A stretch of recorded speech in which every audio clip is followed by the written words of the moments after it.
No sé por dónde empezar. Mi mano tiembla tanto que apenas puedo teclear esto, pero si no lo suelto, siento que me va a estallar el pecho.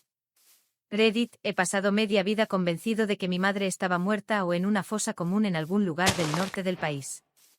Pero lo que vi hoy cambia cada maldito recuerdo de mi infancia.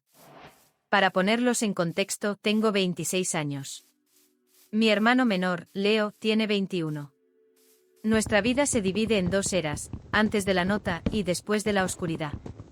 En 2011 vivíamos en una casa pequeña pero cálida. Mi madre, Elena, era esa clase de mujer que siempre tenía café listo y que parecía saber exactamente qué te pasaba solo con mirarte a los ojos. Mi padre era un hombre de negocios, siempre ausente, siempre en viajes de consultoría. Aquella tarde de martes, yo tenía 11 años. Recuerdo el olor a suavizante de telas. Elena me dio un beso en la frente, me entregó a Leo, que apenas era un bebé que empezaba a caminar, y me dijo, cariño, ve al parque con tu hermano. Olvidé comprar algo para la cena, vuelvo en 20 minutos. No le abras a nadie. Dejó una nota adhesiva amarilla en el refrigerador, vuelvo pronto. Los amo. Nunca volvió. Pasaron las horas. El sol se ocultó. Leo empezó a llorar de hambre. Yo con mi mentalidad de niño pensaba que quizás se había pinchado una llanta, o que había mucha fila en el súper. A las 10 de la noche mi padre llegó de uno de sus viajes.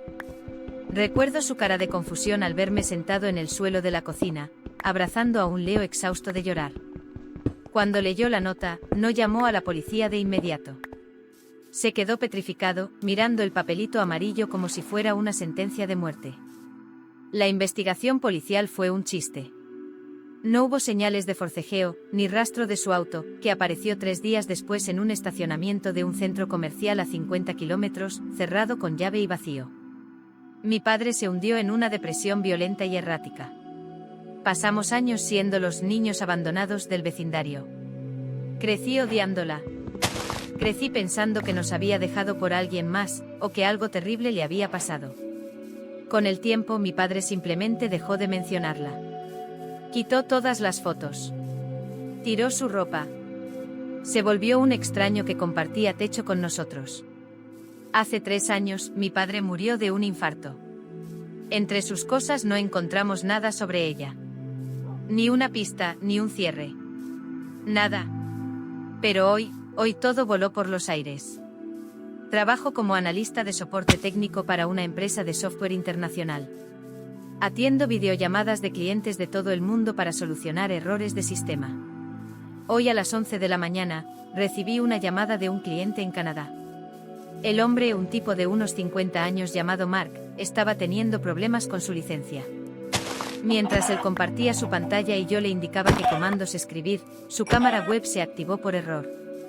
Él estaba en lo que parecía ser el estudio de una casa de lujo. Al fondo había un pasillo largo con un espejo de cuerpo completo. De repente una mujer cruzó el pasillo. Se detuvo un segundo frente al espejo para ajustarse un collar. Era ella. Reddit, se me detuvo el corazón. No es que se pareciera. Era Elena. Tenía el mismo lunar pequeño cerca de la oreja izquierda, la misma forma de inclinarse hacia adelante. Se veía mayor, claro, con algunas canas plateadas en su cabello oscuro, pero era ella. Llevaba un vestido elegante, algo que mi madre jamás habría podido pagar. Me quedé mudo. Mark, el cliente, seguía hablando sobre un error en el código, pero yo solo podía mirar ese fondo. La mujer en el espejo miró hacia la habitación donde estaba Mark y sonrió. Una sonrisa que reconocería en cualquier parte del mundo. Luego Mark se dio cuenta de que su cámara estaba encendida y la apagó bruscamente.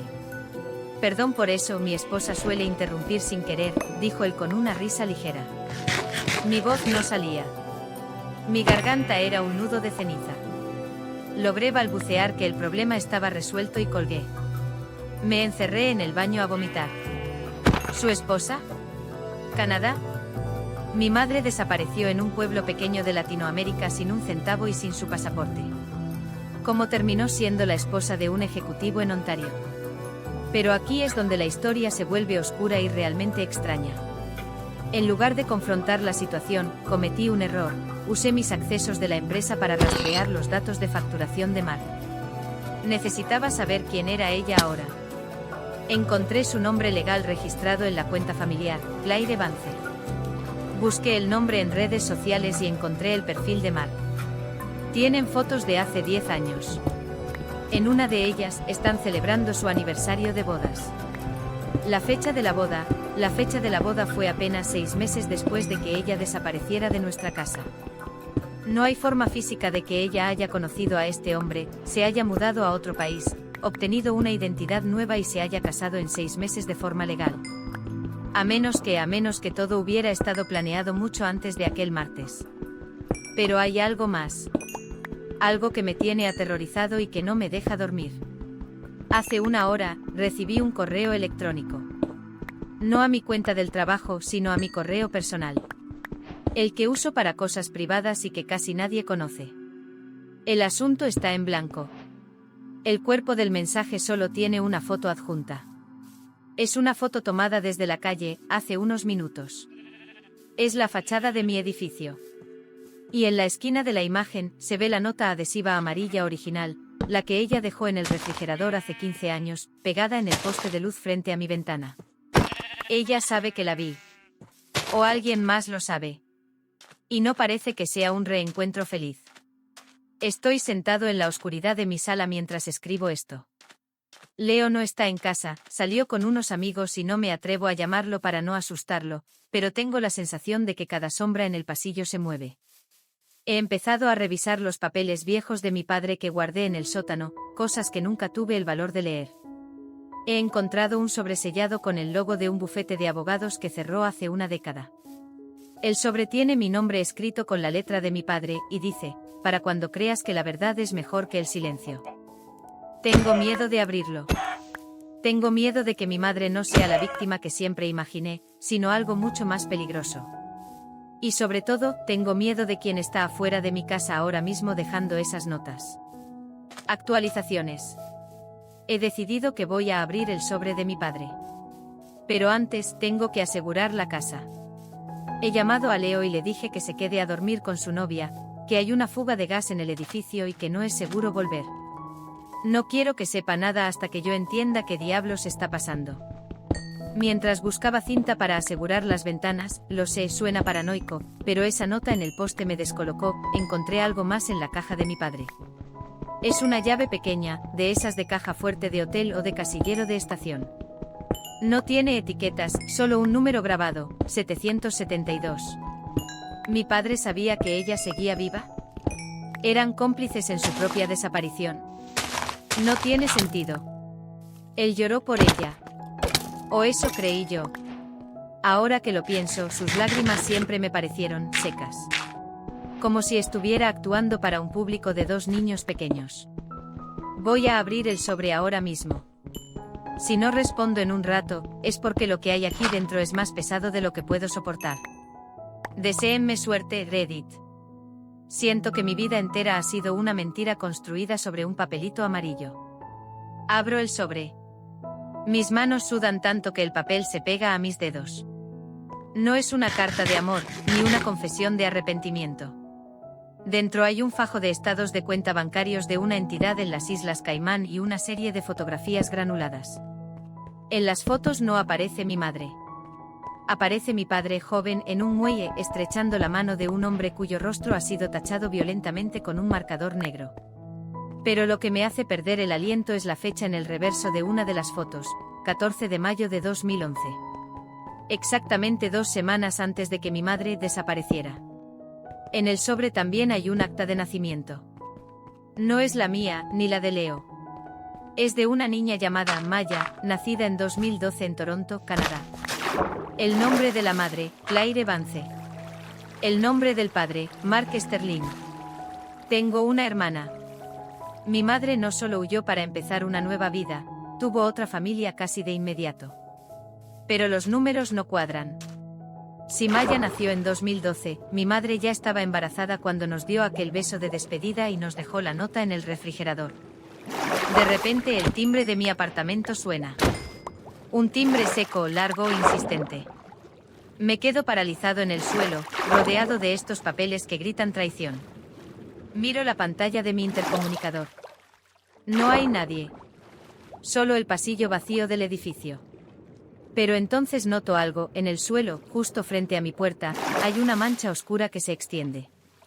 Es líquido. Me acerco con el corazón en la garganta. No es sangre. Huele a perfume. Es el perfume que mi madre usaba siempre, un aroma a gardenias que solía inundar la casa los domingos. Alguien ha rociado un frasco entero frente a mi entrada. Es un mensaje. No es una amenaza de muerte física, es una invasión psicológica. Estoy aquí, parece decir. Actualizaciones. Pasé el resto de la noche encerrado en mi habitación con un cuchillo de cocina en la mesa de noche. No dormí. A las 6 de la mañana, mi teléfono vibró. Un mensaje de texto de un número desconocido. El casillero 772 no es para la llave, es para la verdad. Ve a la vieja estación de tren de Santa Cruz antes de que Mark llegue a ti. Mark, ¿el hombre de la videollamada? ¿El esposo de mi madre? Nada de esto tiene sentido. Se supone que él es un cliente al azar en Canadá. Pero si él me está buscando, significa que la videollamada no fue un accidente. Fue un cebo. Tomé el auto y conduje 2 horas hasta la estación de tren de Santa Cruz, un lugar que ha estado abandonado desde los años 90. Es un esqueleto de hierro y óxido en medio de la nada. El viento silba entre las vigas de forma aterradora. Encontré los viejos casilleros de consigna en la parte trasera, cerca de las vías muertas. El 772 estaba cubierto de polvo. Inserté la llave que encontré en las cosas de mi padre. Giró con un crujido metálico que resonó en toda la estación vacía. Dentro no había dinero. Había un dispositivo de grabación de audio antiguo, un microcasete, y una carpeta de plástico con documentos de identidad falsos a mi nombre y al de Leo. Pasaportes canadienses, licencias de conducir. Todo listo excepto las fotos. Puse el cassette en un reproductor portátil que traía conmigo. La voz que salió de los altavoces no era la de mi madre. Era la de mi padre, pero sonaba aterrado, sin aliento. Si estás escuchando esto, Adrián, es porque finalmente los encontraste, o ellos te encontraron a ti. Perdóname. No la dejé ir porque no la amara. La dejé ir para que ustedes vivieran. Tu madre no se fue por voluntad propia, al menos no al principio. Ella era la garantía. Yo robé algo a Adrián. Algo que pertenecía a la familia de Mark Sterling. No es solo un empresario, son gente que borra personas. Tu madre se ofreció a irse con él para pagar mi deuda y asegurar que nadie los tocara a ustedes. Pero el trato era que ella nunca regresaría y yo nunca la buscaría. Si has visto su cara, el trato se ha roto. Tienes que usar los documentos. Toma a Leo y vete. No busques a Elena. Elena murió el día que dejó esa nota. La mujer que viste, esa es Claire Vance. Y Claire Vance no tiene hijos en este país. La grabación termina con un ruido sordo, como si alguien hubiera entrado en la habitación donde mi padre grababa.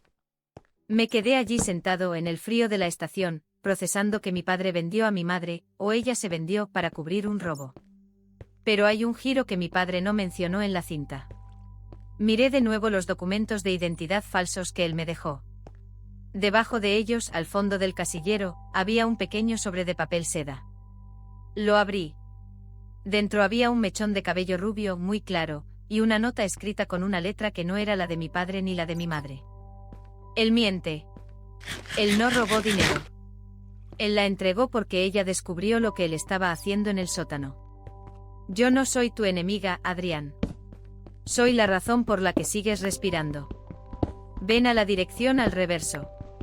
La dirección es una casa de seguridad en la frontera. Y aquí es donde todo se vuelve una locura total, Reddit. Mientras regresaba a mi auto, recibí una llamada de Leo.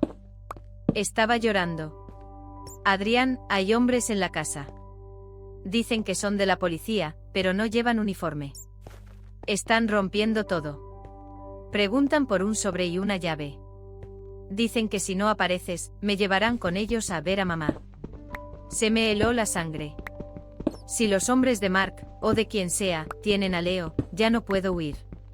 Pero hay algo que no encaja. Si mi madre es Claire Vance y está feliz en Canadá, ¿por qué mandaría a hombres a asustar a su propio hijo? ¿O es que ella no sabe que Mark nos está buscando? O peor aún. ¿Y si la mujer que vi en la videollamada no era mi madre, sino un señuelo para hacerme salir de mi escondite? He decidido no ir a la policía. Si mi padre estaba involucrado en algo tan grande que tuvo que fingir la desaparición de su esposa durante 15 años, la policía local probablemente esté en su nómina. Voy a ir a esa dirección en la frontera. Pero no voy solo. He contactado a un viejo amigo de mi padre, un hombre que siempre sospeché que sabía más de lo que decía. Se llama El Turco. Cuando le conté lo del casillero 772, solo me dijo una cosa: tu padre fue un idiota. No robó dinero. Robó una lista. Y esa lista es lo único que mantiene a tu madre viva en Canadá. Ahora estoy en un motel de carretera. He comprado un arma en el mercado negro, no pregunten cómo, el miedo te hace moverte rápido. Estoy mirando la foto de la nota amarilla que me enviaron al correo. He notado algo en la resolución de la imagen. Al hacer zoom en el reflejo de la ventana del poste de luz, se ve a la persona que tomó la foto. No es un hombre. Es una mujer joven. Se parece mucho a mí. Es Maya. Mi hermana canadiense está aquí. Y si ella está aquí, significa que la familia de Canadá no es el refugio que mi padre describió en la cinta. Es la celda. Reddit, voy a intentar rescatar a Leo esta noche.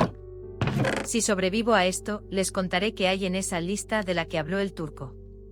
Porque acabo de encontrar un compartimento oculto en la llave del casillero. Dentro hay un microchip. Siento que estoy abriendo las puertas del infierno. Pero por primera vez en 15 años, el olor a gardenias no me da paz. Me da náuseas. El peso del microchip en mi palma parece mayor que el de todo el edificio donde me escondo. Es increíble cómo algo tan pequeño puede contener los pecados de una década y media. Conecté el chip a una laptop vieja, una que no tiene conexión a internet, por puro instinto de supervivencia. Lo que vi no eran solo nombres o números de cuentas bancarias. Eran vídeos. Eran grabaciones de cámaras de seguridad ocultas en nuestra propia casa de la infancia. En el primer vídeo, fechado 3 días antes de la desaparición de mi madre, se ve a mi padre discutiendo con un hombre en nuestro sótano. No es Mark Sterling. Es un hombre que reconozco de las noticias locales de hace años, un político que supuestamente murió en un accidente aéreo poco después. En el vídeo, mi padre le entrega una maleta. Mi madre entra de repente con un canasto de ropa sucia, se detiene y los mira. La expresión de terror en su rostro me perseguirá siempre. Ella no vio un robo, vio un asesinato que se estaba planeando. Mi padre no la entregó para salvarla. La vendió para que no lo denunciara. El trato con Mark Sterling no fue un sacrificio heroico de mi madre, fue una transacción. Mark necesitaba una esposa para limpiar su imagen pública en Canadá, una mujer sin pasado, sin familia, alguien totalmente dependiente de él, y mi padre necesitaba que el testigo de su crimen desapareciera sin que hubiera un cadáver que investigar. Ella no nos abandonó. Fue exiliada a una jaula de oro bajo amenaza de que, si alguna vez intentaba contactarnos, nosotros pagaríamos el precio. Actualizaciones. Llegué a la dirección de la frontera a las 3 de la madrugada. No es una casa de seguridad. Es una propiedad agrícola inmensa, rodeada de alambre de espino. Mientras me acercaba, una figura salió de entre los árboles. Era la chica de la foto. Maya. Se ve exactamente como mi madre a esa edad, pero sus ojos tienen una dureza que mi madre nunca tuvo. No me apuntó con un arma, simplemente me lanzó un teléfono satelital. Tienes 10 minutos antes de que los hombres de mi padre localicen este perímetro, dijo con un acento canadiense marcado. Leo no está con Mark. Leo está con ella. Me quedé helado. ¿Con mi madre? ¿Dónde? Maya se acercó y por primera vez vi que tenía un moretón mal oculto bajo el maquillaje en su cuello. Ella no es la mujer que crees, Adrián. 15 años en una casa con Mark Sterling la convirtieron en algo más. Ella no quiere que la rescates. Ella envió a esos hombres a la casa para recuperar el chip. Ella sabe que tu padre murió y que el secreto está suelto. Si ese chip llega a las autoridades o a los rivales de Mark, su vida en Canadá, su estatus, su seguridad, todo desaparece. No podía creerlo. Estaba diciéndome que mi madre no era la víctima, sino que ahora era parte del sistema que la secuestró. Que estaba priorizando su nueva vida sobre la seguridad de Leo. Leo la llamó, continuó Maya. Él encontró un número viejo en los papeles de tu padre hace meses. Se han estado escribiendo en secreto. Él fue con ella voluntariamente porque ella le prometió la verdad. Pero la verdad es que ella lo está usando como moneda de cambio para que tú entregues el chip. Mi teléfono vibró en ese momento. Una videollamada. Era Leo. Estaba en una habitación blanca, lujosa, pero sus ojos estaban rojos de llorar. Detrás de él, una mano delgada y elegante se posó en su hombro. La cámara se giró y vi el rostro de mi madre. Pero no era la Elena de mis recuerdos. Su cabello estaba perfectamente peinado, sus labios pintados de un rojo agresivo. Adrián, mi niño grande, dijo su voz, ahora fría y refinada. Has crecido tanto. Tu padre siempre fue un descuidado, dejar esas cosas donde pudieras encontrarlas. Trae el chip a la dirección que Maya te dará. No hagas esto difícil. Solo quiero proteger nuestra familia. ¿Qué familia, mamá?, le grité con lágrimas quemándome los ojos. Nos dejaste. Me dejaste cuidando a un bebé con una nota de mierda en el refrigerador. Ella suspiró como si mi dolor fuera una molestia menor. Hice lo que tuve que hacer para que no los mataran. Y ahora hago lo que tengo que hacer para que sigamos viviendo bien. Trae el chip, o Leo nunca saldrá de esta habitación. Tienes 6 horas. La llamada se cortó. Maya me miró con lástima. Ella me trata igual. Soy su trofeo, no su hija. Ella planeó la videollamada de soporte técnico a propósito, Adrián. Sabía que tú eras el analista asignado a esa cuenta. Quería ver si eras lo suficientemente inteligente para rastrearla. Quería saber si eras digno de confiarte el chip o si tenías que ser eliminado. Me di cuenta de que estaba atrapado en medio de una guerra entre mi pasado y un presente que no quería aceptar. Pero tengo el chip. Y en el chip, descubrí una carpeta oculta que ni mi padre ni Mark Sterling parecen haber visto. Es una serie de correos electrónicos entre mi madre y Mark, fechados antes de que ella desapareciera. El giro final de este capítulo me dejó sin aliento. Mi madre no descubrió el crimen de mi padre por accidente. Ella era la que estaba filtrando información a Mark Sterling desde el principio. Ella sedujo a Mark para que la sacara de esa vida. Ella no fue una moneda de cambio, ella fue la arquitecta de su propia desaparición. Nos dejó porque ya tenía una vida mejor esperándola, y usó el crimen de mi padre como la excusa perfecta para escapar sin mirar atrás. Incluso la nota en el refrigerador, en los vídeos del sótano, se ve a ella escribiéndola con una sonrisa mientras mi padre estaba arriba, creyendo que ella estaba haciendo la cena. Ahora estoy en el auto con Maya. Ella ha decidido traicionar a sus padres para ayudarme, o eso dice. Vamos camino al punto de encuentro. Tengo el arma cargada y el microchip en mi bolsillo, pero también tengo un plan que ninguno de ellos espera. Si mi madre quiere jugar a ser la villana de una historia de espionaje, va a aprender que yo aprendí del mejor maestro, el hombre que la perdió y pasó el resto de su vida asegurándose de que yo tuviera las herramientas para destruirla. Porque el sobre de mi padre no solo tenía el chip.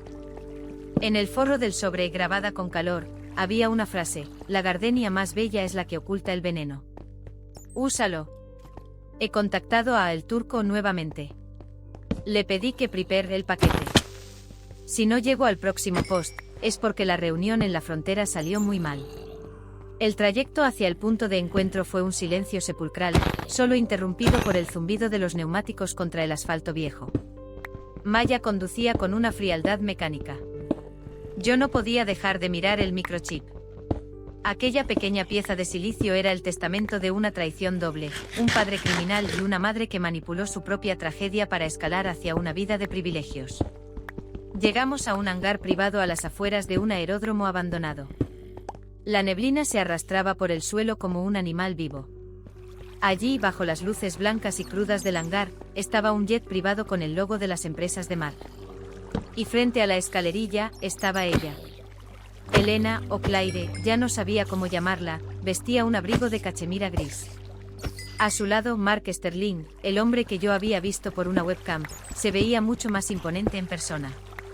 Tenía esa mirada de quienes están acostumbrados a comprar voluntades y enterrar problemas. Y entre ellos, sujeto por un guardaespaldas, estaba Leo. Mi hermano se veía destrozado. Cuando me vio intentó gritar, pero le taparon la boca.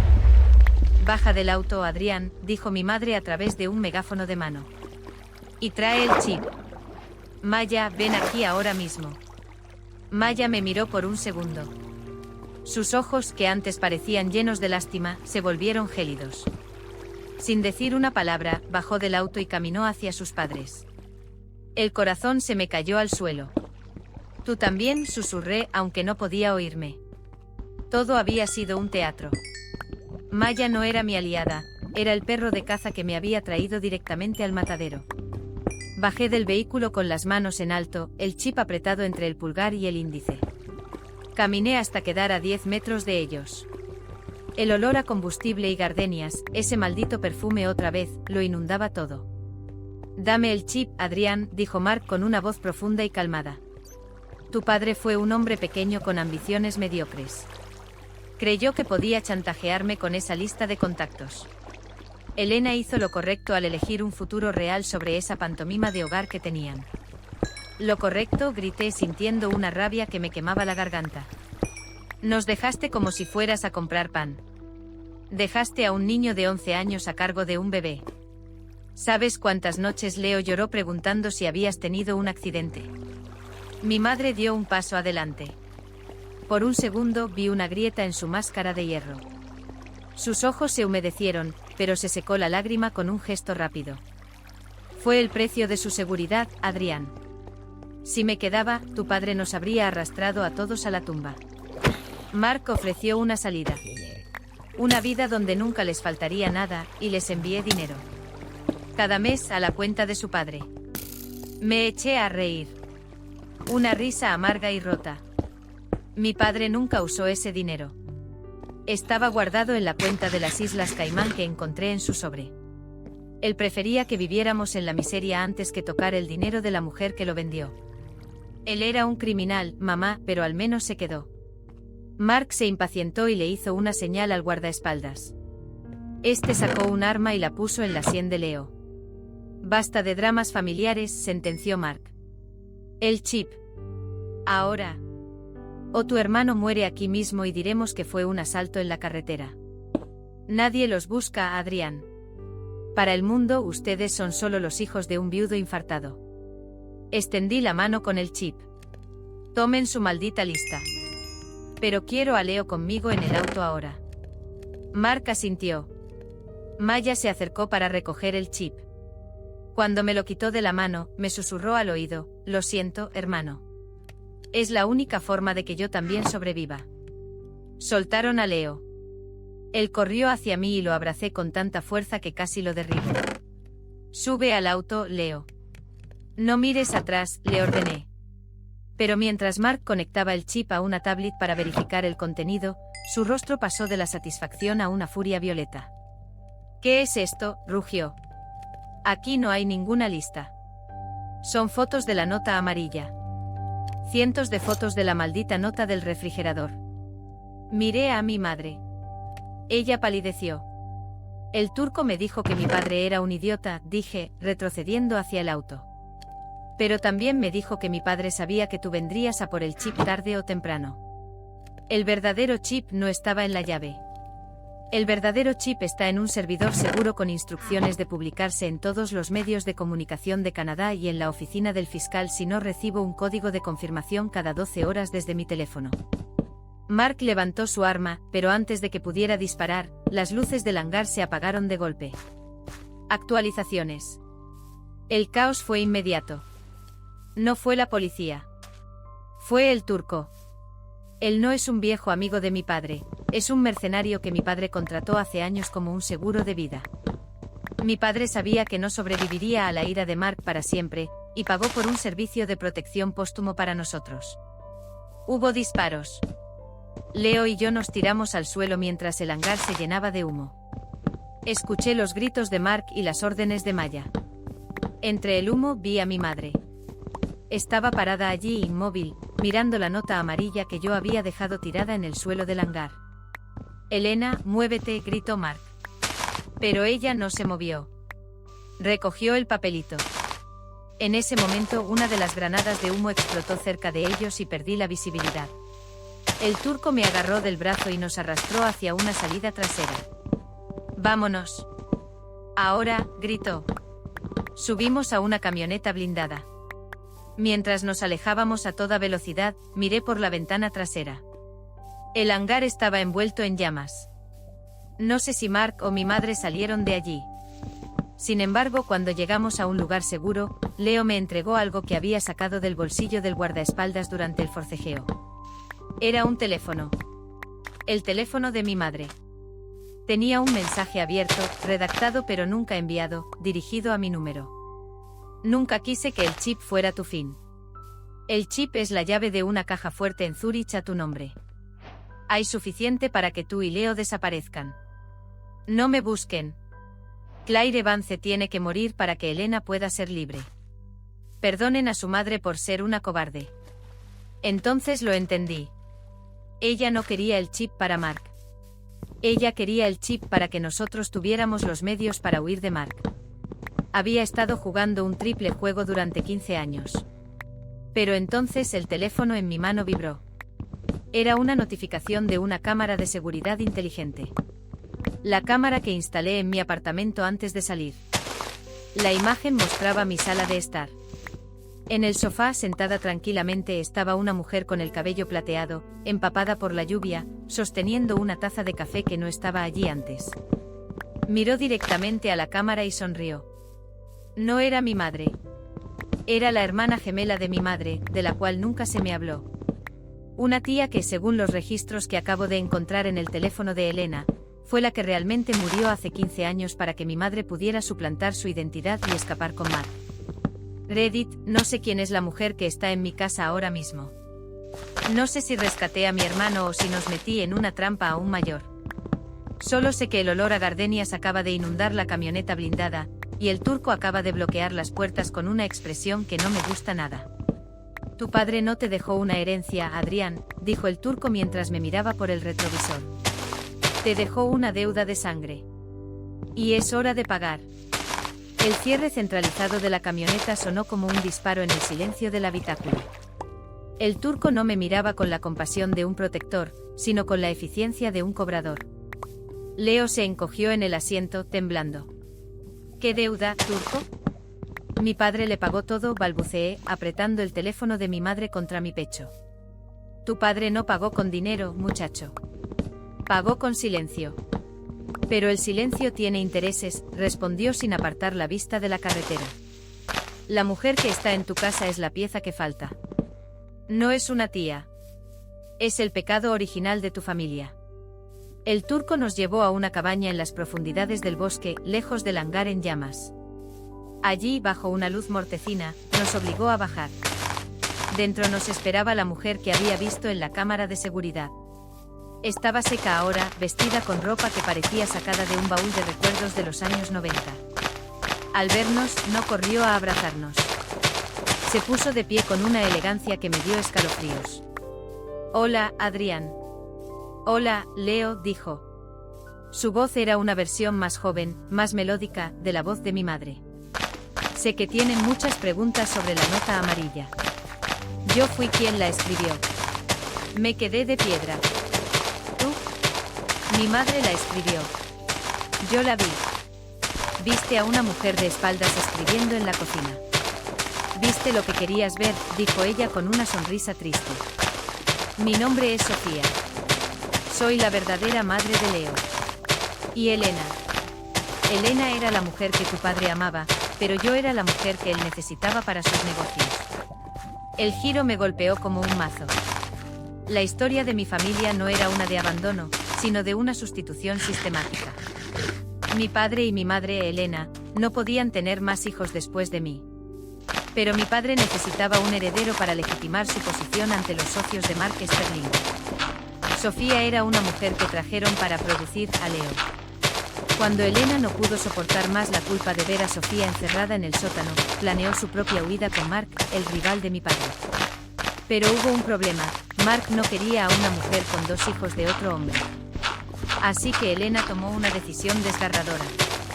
Se llevó la identidad de Sofía para desaparecer en Canadá, y dejó a la verdadera Sofía, que estaba al borde de la locura, encargada de nosotros. Pero Sofía no pudo hacerlo. Escribió esa nota: vuelvo pronto, y huyó esa misma noche, dejando a mi padre solo con las consecuencias. La mujer que viste en el hangar, continuó Sofía, es Elena. Ella regresó porque Mark descubrió quién era ella realmente. Él no la ama, Adrián. Él la tiene como un trofeo de guerra porque ella sabe dónde está el dinero que tu padre le robó a la organización. Entonces, ¿quién eres tú para nosotros?, preguntó Leo con un hilo de voz.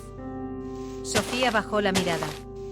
Soy la razón por la que tu padre murió. Yo volví hace 3 años.